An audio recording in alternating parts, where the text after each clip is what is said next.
CM Yogi Adityanath શું કહી રહ્યા છે જુઓ વિડિયો। निवेशकों को जिन्होंने अपने प्रोडक्शन को प्रारंभ किया है पॉलिसी के दायरे में आकर के सभी इंसेंटिव, यद्यपि हम लोग अब इसको भी इंसेंटिव वितरण को भी हमारी ऑनलाइन सारी प्रक्रिया आगे बढ़ चल रही है, डीबीटी के माध्यम से हम उनके अकाउंट में स्वयं भेजते हैं। लेकिन मैंने भी बार बार कहा है कि जब हम कोई आयोजन करते हैं तो उस कार्यक्रम के माध्यम से मंच पर अपने निवेशक का हम सम्मान करें, मंच पर उनको बुला करके, जिससे किसी को भी विश्वास हो कि एक औपचारिकता नहीं, केवल पॉलिसी में घोषणा यह एक औपचारिक नहीं होती है, बल्कि उसका क्रियान्वयन भी ईमानदारी के साथ हो रहा है। और उत्तर प्रदेश देश का पहला राज्य है जिसमें अब तक सर्वाधिक अपने इन्वेस्टर को सर्वाधिक इंसेंटिव भी वितरित करने की कार्रवाई को आगे बढ़ाया है। ऐसे ही यहां पे लेटर ऑफ इंटेंट भी यहां पे जारी किए गए हैं। आपने देखा होगा यहां पर हम लोगों ने भी उस कार्यक्रम के साथ भी जुड़े हैं और 2022 के जो पॉलिसी के दायरे में जिन लोगों ने यहां उत्तर प्रदेश में, जिन निवेशकों ने उत्तर प्रदेश में अपने निवेश किए थे टेक्सटाइल के फील्ड में, उनको हम लोगों ने यहां पर अपना उनके भी इंसेंटिव अभी यहां पर वितरित हुए हैं।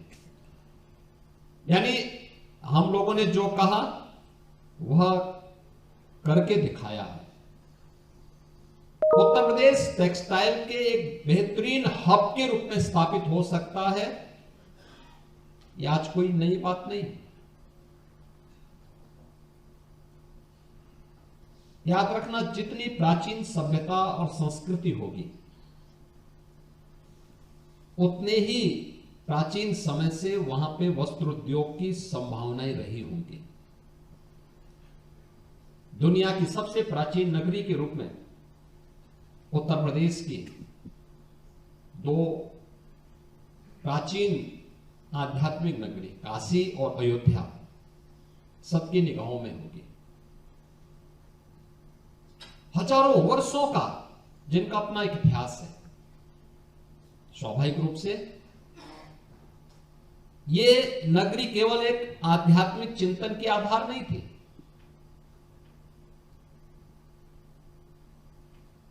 ये जितने भी हमारे प्राचीन आध्यात्मिक स्थल थे, ये केवल संस्कृति की दृष्टि से आगे नहीं बढ़ी थी, बल्कि इन्होंने समृद्धि को भी एक नई ऊंचाई तक पहुंचाने में योगदान दिया था। और आप देखते होंगे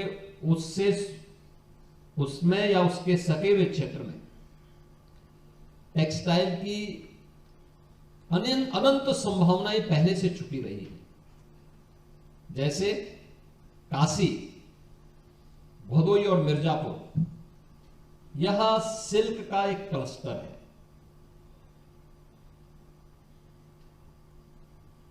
वाराणसी साड़ी, कौन से ऐसे भारतीय परिवार होंगे जिन परिवारों में किसी मांगलिक कार्यक्रम में वाराणसी की साड़ी लोगों की पसंद न बनती हो। कारपेट, वाराणसी, भदोई और मिर्जापुर का कारपेट आज फिर से वह पुनर्जीवित हुआ है। अयोध्या में अगर आप आएंगे तो अयोध्या के साथ अंबेडकर नगर जनपद ये अपनी बेहतरीन हैंडलूम के लिए और वहां पे वस्त्र उद्योग के लिए जाना जाता रहा है। ऐसे ही आप किसी भी ऐसे प्राचीन क्षेत्र में आप जाएंगे, वहां पे आपको देखने को मिलेगा कि अगर लोगों के लिए निवास के लिए आवास की आवश्यकता थी, कनेक्टिविटी के लिए हो सकता है कि ब्रिजेस उस समय न बन पाए हों, लेकिन लोगों ने जल मार्ग का उपयोग उस समय भी किया था। वाटरवे उस समय थे, साधन माध्यम दूसरे हो सकते हैं, लेकिन तब भी लोग उसका उपयोग करते थे। ऐसे ही उत्तर प्रदेश के अंदर अलग अलग क्षेत्रों में आप देख सकते हैं। हम लोग देखते हैं गोरखपुर में, संत कबीर नगर में, आजमगढ़ में, मुबारकपुर में आज भी टेक्सटाइल का एक बहुत बड़ा केंद्र है। मऊ के अंदर हैंडलूम का बहुत अच्छा कार्य है। ऐसे ही लखनऊ के अंदर सैकड़ों वर्षों से पुराने घरों में चिकन कारीगरी का कार्य बेहतरीन तरीके से होता है। और आज जब हम लोगों ने वन डिस्ट्रिक्ट वन प्रोडक्ट की अपनी